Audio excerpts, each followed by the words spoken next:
Good afternoon, my Real News Midday TV family. Welcome back to the channel for another news update. And in the news this afternoon, more than 100 guns are stolen in 2 years. A worrying 109 licensed firearms have been stolen across Jamaica in just 2 years, sparking new concerns that these weapons could be used to commit deadly crimes. The latest economic and social survey Jamaica shows that in 2024, 44 firearms and 712 rounds of ammunition were stolen, while in 2023, 65 guns and 1,289 rounds of ammunition were lost to criminals. Security expert Robert Finzi-Smith told the news that while the Firearms Licensing Authority has outlined the policies for holders to follow, the entity can't carry the weapon for you. And you have some people who wear it like an accessory, he said. After a licensed firearm is stolen, Finzi-Smith noted that the owner has to report it to the police and the FLA. They now know that the weapon is out there, and if they're running smart, that is the police, any shootings that take place, they try and compare the ballistics of the shooting to the ballistics of the weapon they have on file, he said. In Jamaica, anyone found guilty of possessing an illegal firearm faces a mandatory minimum sentence of 15 years. Depends on the circumstances under which they lost it. It is very difficult to tighten these rules any more than they are. But you have people who have a mentality that once they carry a weapon, they are omnipotent, and their behavior betrays the fact that they are carrying a weapon. With the worrying rise in stolen weapons, Finzi-Smith delivered a blunt warning to current and future firearm holders. The minute you get a weapon to carry legally, your entire lifestyle has changed. For example, if you are going to the beach and have a licensed firearm, you have a choice. Do you leave it at home locked up in the safe that you must have and hope that nothing happens on the way to the beach that you would need it, he said. Finzi-Smith also suggested that the type of clothes one wears may change drastically, because dropping a shirt over a weapon doesn't necessarily conceal it, or you can conceal it so well that when you need it, you can't reach it. So once you decide you want to carry a weapon, it carries a whole lot of consequences with it, he said. The news also asked Finzi-Smith about the lack of proper storage facilities at events and businesses hampering licensed firearm holders. There was a time when I did a fair amount of event security, and what I did was to have an armored truck in the vicinity of the gate, and the firearm holder goes in, has to show them their permit, and the weapon is stored in a locked bag, very much like you have at FLA, and it's kept there until you are ready to leave. And then you have to return with what they have given you, including your license, to retrieve it. Promoters seem to think that that is an additional cost that they want to avoid, he said. Pressed for practical advice for gun holders to keep their weapons safe, he said, be constantly aware of your surroundings, and it's not everywhere that the two-pan cover leak that you should go. He argued Jamaica should consider deeper screening before granting firearm license. Maybe there are 2 licenses you should find that you need to do a psychological evaluation before you are granted one, a driver's license and a gun license. With a driver's license, you are now in possession of a 4,000-pound weapon. You need a psychometric evaluation because you don't know what is going to make somebody trip over the edge. The news reached out to CEO of the FLA, Shane Darling, but up to news time, he had not yet provided a comment.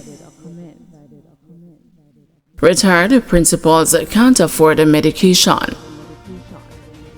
Amid waves of applause and standing ovations for 110 veteran educators at the Jamaica Teachers Association Golden Torch Awards on Friday, the most powerful message wasn't about medals or milestones, it was a rallying cry for pension reform. JTA President Dr. Mark Smith took the opportunity to make a forceful appeal for the nation to address what he called a long-standing injustice faced by retired educators. The government, whether JLP or PNP, must step up and protect our pensioners at their most vulnerable point, Smith said. His appeal comes as both the major political parties, the governing JLP and the opposition PNP, intensify their campaigns ahead of the next general election due by September.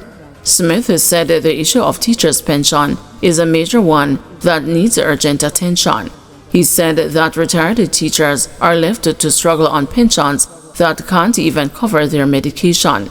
Imagine a couple, 2 retired principals who reached the highest levels, telling me their pensions together can't pay for their monthly prescriptions, he told the news. That should shock our conscience as a nation. He painted a grim picture of former teachers forced to choose between food and health care, abandoned by the very system they helped to uphold. My heart bleeds when I visit the Retired Teachers Association and hear the stories, he said. Many can hardly afford the basic health care. We have to do better as a country. The JTA president lauded honorees like 92-year-old Dorothy Isaacs, who served for an outstanding 53 years, and expressed admiration for all the retirees who, despite decades of underpayment, gave their lives to shaping Jamaica's youth. For 35 years and more, some of you have taken a pay penalty. All of us have taken a pay penalty to serve this nation, Smith said. You have done so with extraordinary enthusiasm, but we must amplify the conversation that all pensioners must be given a pension that honors their work and service to this nation. Smith didn't mince words when he spoke to the news about the scale of the problem. We need to sharpen the conscience of our nation to understand that we need to do better for our pensioners, he contended. Jamaica cannot achieve its full potential unless we coalesce around the value of education, advancing national interest, he said.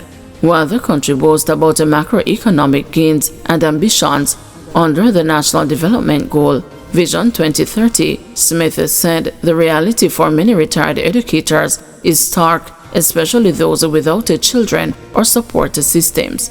The reality is after 35 to 40 years in the classroom, being underpaid and taking what is best described as a pay penalty to serve, they should not be asked to come back out to help the system, Smith said. Instead, we must ensure that when they retire, they can live decently. He warned that Jamaica's ongoing teacher migration crisis won't be solved without meaningful investment in both active and retired educators. Ellenson Road CIB seeking help to locate a witness for court case. Detectives from the Ellenson Road Criminal Investigation Branch are seeking the public's assistance to locate a witness who is vital to a case that is before the Home Circuit Court in Kingston. He is Romario Mason, whose last known address is Malvern Avenue, Kingston. Mason is scheduled to appear before the court on Tuesday, July 15.